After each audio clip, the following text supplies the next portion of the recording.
সেদ্ধ আলু আর চিড়ে দিয়ে পরোটার রেসিপি তো তোমাদের সাথে আগেই শেয়ার করেছি, কিন্তু এই সিজনের লাউ পাতা দিয়ে চিংড়ি ভাপার রেসিপিটা চলো শেয়ার করা যাক।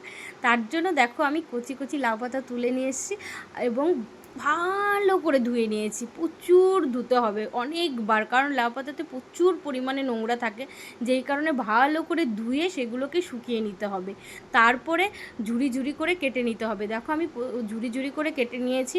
তারপরে কড়াইতে লাউ পাতাগুলো দিয়ে সামান্য পরিমাণের একটু জল দিয়ে ভাপিয়ে নিতে হবে, কারণ লাউ পাতায় প্রচুর পরিমাণে জল ছাড়ে, যেই কারণে পরে যে ভাপাটা হবে সেটা বেশ একটা ভালো লাগবে না, কারণ জলটা প্রচুর হয়ে যাবে, যেই কারণে ভাপিয়ে নিতে হবে। অবশ্য তোমরা যদি না চাও না ভাপিয়ে নিয়ে ডাইরেক্টও দিতে পারো, বাট ভাপিয়ে নিলে বেশ ভালো হবে। তো আমার ভাপিয়ে নেওয়া কমপ্লিট হয়ে গেছে, তো এটাকে আমি তুলে নেব।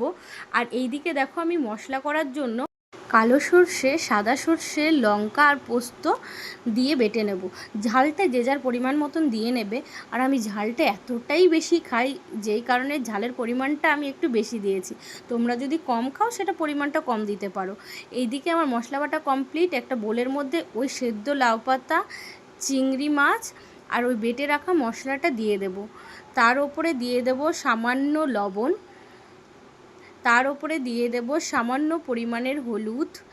আর আগেই আমি বলেছি আমি ঝাল প্রচুর পরিমাণে খাই, তো এখানে আমি কাশ্মীরি লঙ্কা ইউজ করছি না, এটা একদম নর্মাল ঝাল রেড চিলি পাউডারটাই ইউজ করছি, কারণ আমি প্রচণ্ড ঝাল খাই আর আমার মেয়েও ঝাল খায়।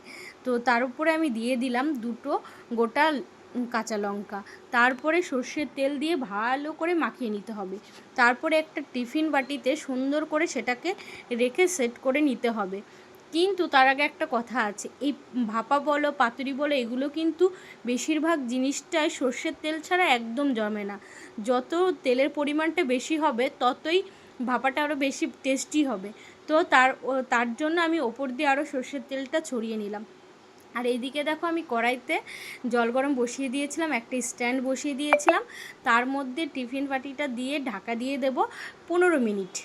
15 মিনিট পরে দেখো, এই দেখো কালারটা দেখো, জাস্ট ওয়াও, দেখে লোভ লাগছে না? আর এইদিকে দেখো মামামকে খেতেও দিয়ে দিয়েছি, কারণ গরম ভাতের সাথে পাতুরি জাস্ট অসাধারণ। গরম ভাতের সাথে পাতুরি হলে আমার জাস্ট কিচ্ছু লাগে না। তো রেসিপিটা তোমাদের কেমন লাগলো? ভালো লাগলে লাইক করো, কমেন্ট করো, শেয়ার করো, আর বাড়িতে অবশ্যই একবার ট্রাই করে দেখো। চলো টাটা।